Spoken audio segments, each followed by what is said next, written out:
If y'all were thinking that recent vampire story was a one-off, turns out not so much.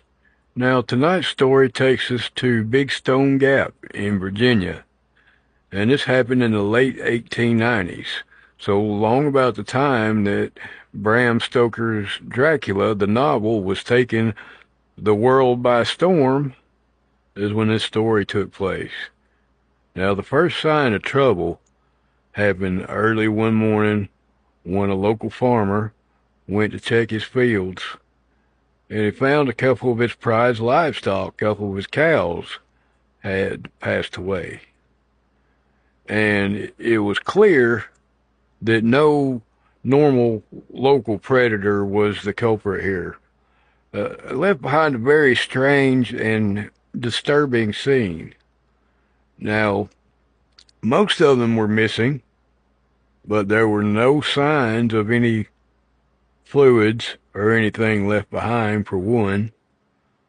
What did remain was very pale and intact, strangely, but most of it was missing. Now, this became a bit of a regular occurrence around the community there for a while.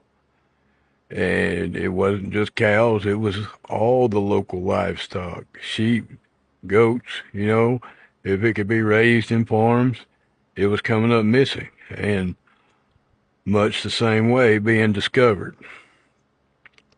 Now, it didn't take long at all for a suspect to start to be raised, because there was really only one who lived like an outsider in this community. It was a man who was only known by his last name, Rupp. Now, he was an immigrant who had showed up in the community with the coal mining boom. Of course, a lot of people showed up for the coal mining boom. But he lived in a little ramshackle shack out in the woods on the outskirts of town. Everybody else lived in town. So suspicions were raised pretty quickly that it was him. Well, a couple of the local town boys ran up on his property and went to peeking in his windows one night.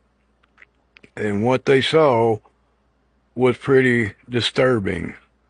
The windows were grimy, but what they could see is that old man Rupp was in there eating some raw meat. It seemed that he liked his meat tartare.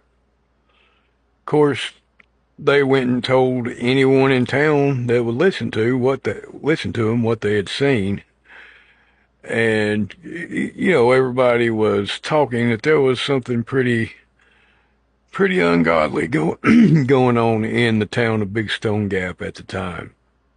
Now, people were already pressuring the sheriff, of course, with no evidence that even a real crime had been committed. It wasn't pursuable at this time. It wasn't long before things escalated, though. Town drunk come up missing. And, within a few days, it became pretty clear that he wasn't just going to turn back up. It wasn't going to have a happy ending. And sure enough, he was discovered about a week later. And he was found in a lot the same way as the livestock would, if y'all are catching my drift here. He was discovered in much the same fashion that the livestock was. And he was only about a quarter mile away from Rupp's cabin. So that was looking mighty suspicious on Rupp. Of course, the sheriff didn't have any, anything but suspicion at the time. No concrete evidence still, so he couldn't just go hard charging in there.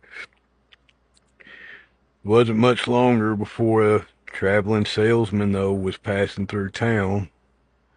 And sure enough, you guys already guessed what happened. He was found in much the same way that all the livestock and the town drunk was found. And again, he wasn't found far from Rupp's cabin either. Now, basically, sheriff or not, townspeople decided that they had tolerated this long enough. They organized a vigilante group, you know, cue the pitchforks and torches, and set upon Rupp's cabin in the middle of the night. Now, by the accounts, what they stumbled onto was a gruesome scene.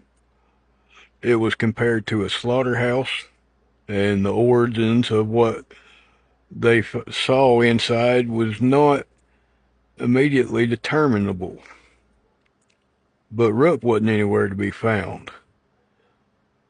Well, of course, they did come equipped with torches, and they burned Rupp's place to the ground that night. But nothing was left but ashes by the time the morning came around.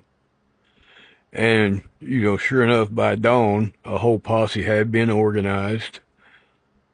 Never saw hide nor hair of Rupp again. Never again. But to this day, if the livestock, comes up missing or is found in a strange kind of fashion, the old timers of the town can still think back about old Rupp's story. That's been Jay's Haunted Appalachia for tonight. Hope you guys enjoyed the story. Keep sending me those stories and suggestions. Message me, mail me. I don't care. I'll just be tickled to hear from you. Keep Appalachia haunted, y'all.